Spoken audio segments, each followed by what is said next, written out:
श्रीशैलेशदयापात्रं दीभक्त्यादिगुणार्णवं यतीन्द्रप्रवणं वन्दे रम्यजामातरं मुनिं लक्ष्मीनाथसमारम्भां नाथयामुनमध्यमाम् अस्मदाचार्यपर्यन्तां वन्दे गुरुपरम्परां श्रीस्तनाभरणं तेजः श्रीरङ्गेशयमाश्रये चिन्तामणिमिवोद्भान्तम् उत्सङ्के अनन्तभोगिनः அழகிய மணவாளன் திருநாராயணபுரத்திலிருந்து திருமலை காட்டுப் பகுதியான சந்திரகிரி மலையின் அடிவாரத்திலே பல காலம் எழுந்தருளி இருந்தார் என்பது வரை அனுபவித்திருந்தோம்.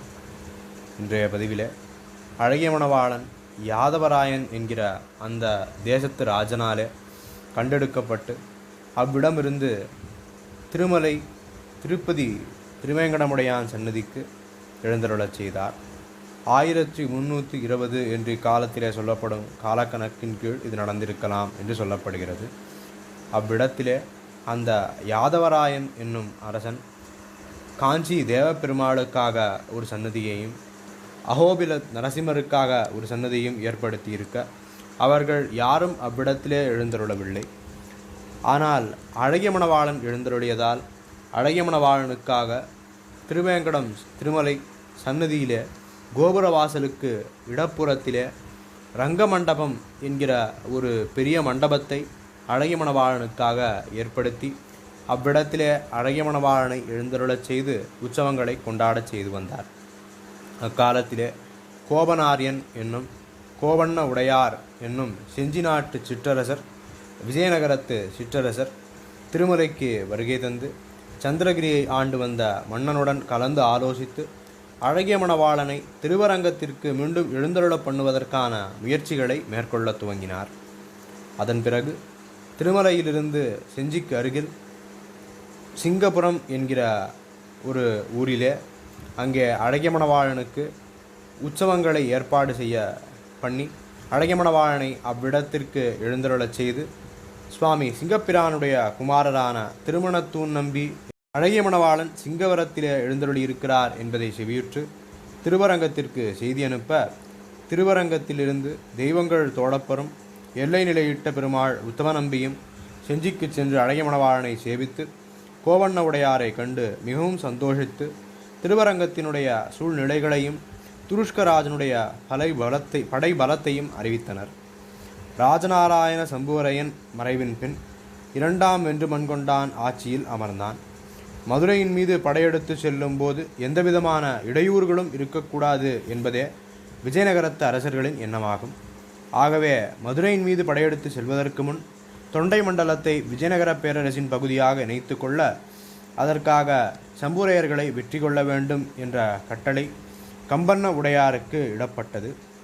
1322ஆம் ஆண்டு இக்கால கணக்கின்படி வீர கம்பண்ண உடையார் சம்புரையர் மீது போரிட்டு வெற்றி பெற்று காஞ்சியை தமது இருப்பிடமாக கொண்டு தொண்டை மண்டலத்தை ஆண்டு வந்தார்.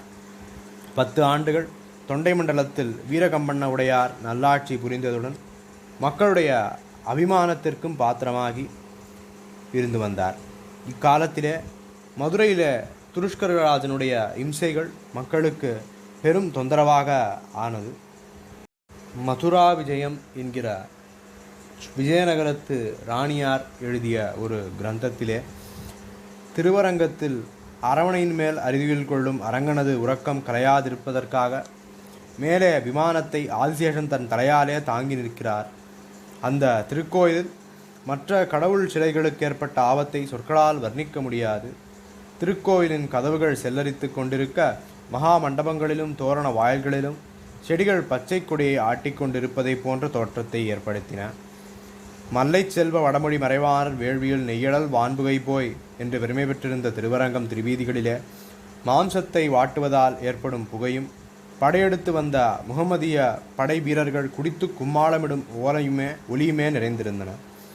விஜயநகர சாம்ராஜ்யத்தின் சேனாதிபதிகளான வீரகம்பண்ண உடையார், கோபனாரியன் சாடுவமங்கு, பிரதான விட்டப்பர், மாரைய நாயகர் ஆகியோர் தலைமையிலே 30,000 வீரர்களோட அழகிய மணவாளனையும் உபயநாச்சிமார்களையும் 1371ஆம் ஆண்டு மதுரையை நோக்கி படை வீரர்கள் புறப்பட்டனர். இப்படி மதுரையை நோக்கி இந்த படை கிளம்பும் வேளையில் அழகிய மணவாளன் செஞ்சியை விட்டு திருவரங்கம் நோக்கி எழுந்தருளத் துவங்கினார். இவ்வேளையில் நாம் அழகிய மணவாளம் என்னும் திருவரங்கத்திற்கு வடக்கே உள்ள ஒரு கிராமத்தை பற்றி அறிய வேண்டியுள்ளது. தொடர்ந்து நாளைய பதிவில் அழகிய மணவாளம் என்னும் அந்த கிராமத்தின் அமைப்பையும் அந்த கிராமத்தில் நடந்து வந்த விஷயங்களையும் அனுபவிப்போம். ஸ்ரீமதே ராமானுஜாய நமஹ.